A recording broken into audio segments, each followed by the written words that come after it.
யாழ்ப்பாண பல்கலைக்கழகத்தின் 10வது துணைவேந்தராக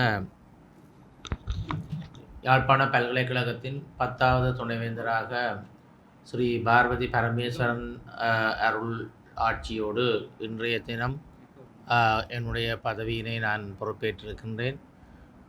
அவை இந்த பதவி பொறுப்பேற்பதற்கு ஆரம்பித்த செய்முறையில் இருந்து எனக்கு உதவியாக இருந்த அத்தனை பேருக்கும் என்னுடைய நன்றியறிதல்களை தெரிவித்துக் கொள்கிறேன்.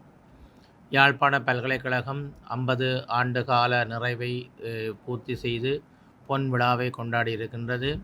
ஒரு நீண்ட பாரம்பரியத்தை கொண்ட பல்கலைக்கழகம் யாழ்ப்பாண பல்கலைக்கழகம். இன்றைக்கு 12 பீடங்களை கொண்டு இலங்கையில் அதிகூடிய பீடங்களை கொண்ட பல்கலைக்கழகமாகவும் ஏறத்தாழ 14,000 மாணவர்களை கொண்ட பல்கலைக்கழகமாகவும் விளங்குகின்றது. ஆகவே இந்த பல்கலைக்கழகத்தை இதுவரை காலமும் தாங்கி வழிநடத்திய அத்தனை துணைவேந்தர்களுக்கும் ஆளுநருக்கும் என்னுடைய நன்றியினை தெரிவித்து கொண்டு தொடர்ந்து வருகின்ற காலகட்டங்களில் பல்வேறு செயற்பாடுகளை முன்னெடுக்க வேண்டிய தேவை இருந்த பொழுதிலும் ஒரு சில விடயங்களை மட்டும் நான் சொல்லக்கூடியதாக இருக்கும் என நினைக்கின்றேன். யாழ்ப்பாண பல்கலைக்கழகம் வெறுமனே பல்கலைக்கழகம் என்ற ஒரு வட்டத்துக்குள் மட்டும் நின்று விடாமல் பல்கலைக்கழகம் எங்களுடைய சமூகத்தோடு இணைந்ததாக இருக்க வேண்டும்.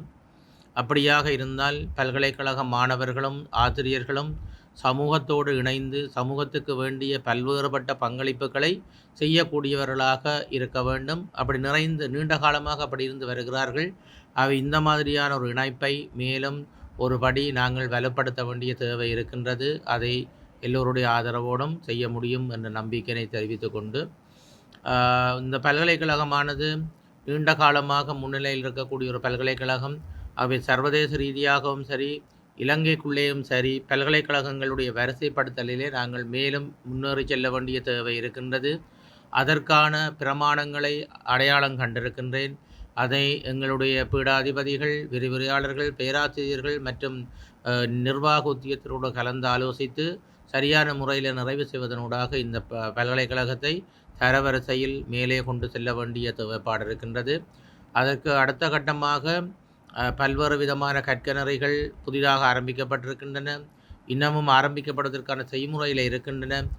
அவை துரிதமாக நடந்து ஏறுவதுடன் பட்டதாரிகள் வெறுமனே பல்கலைக்கழக பட்டத்தை வைத்துக்கொண்டு ஒரு அரச தொழிலை மட்டும் எதிர்பார்க்கின்றவர்களாக இல்லாமல் தனியார் துறை ரீதியாகவோ அல்லது சுயமான தொழில் முயற்சிகளினூடாகவோ தம்மை வளப்படுத்தி கொள்ளக்கூடிய வகையில் அவர்களுடைய திறன்கள் மேலும் வளர்த்து செல்லப்பட வேண்டும். ஏற்கனவே அவர்களுக்கான திறன்கள் பல்கலைக்கழகம் கொடுத்திருக்கின்றது. ஆனால் அதை நாங்கள் வலுவூட்ட வேண்டுமாக இருந்தால் பல்கலைக்கழகத்தில் இருக்கக்கூடிய UBL யூனிவர்சிட்டி பிஸ்னஸ் லிங்கேஜ், அதாவது பல்கலைக்கழக வியாபார இணைப்பு என்ற ஒரு மையம் இருக்கின்றது. அந்த மையத்தை வலுவூட்டுவதனூடாகவும் அதனூடாக ஒரு பயிற்சி திட்டங்களை நடைமுறைப்படுத்தி புதிதாக தொழில் முயற்சிகளை ஆரம்பிப்பதற்கான வழிகாட்டல்களை பல்கலைக்கழக மாணவர்களுக்கும் சமூகத்தில் இருக்கக்கூடியவர்களுக்கும் வழங்குவதனூடாக தொழில் முயற்சிகளை ஆரம்பித்து அதனூடாக எங்களுடைய பிரதேசத்துக்கும் சமூகத்துக்கும் நாட்டுக்கும் பங்களிப்பு செய்யக்கூடியவர்களாக அவர்களை மாற்ற வேண்டிய தேவை இருக்கின்றது. ஆகவே அறிவு, திறன், மற்றது ஆராய்ச்சி, சமூக பொறுப்பு என்ற 3 கோணங்கள் தான் பல்கலைக்கழகத்தினுடைய மைய புள்ளிகள்.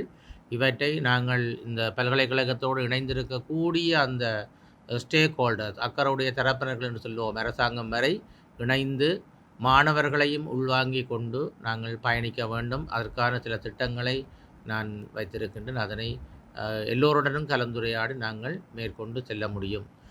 மீண்டும் ஒரு தடவை இன்றைய தினம் எல்லோரும் இங்கே வருகை தந்து சிறப்பித்தமைக்காக என்னுடைய நன்றியினை தெரிவித்துக் கொள்கிறேன். மேலதிக செய்திகளுக்காக எமது யூடியூப் தளத்தை சப்ஸ்கிரைப் செய்யுங்கள்.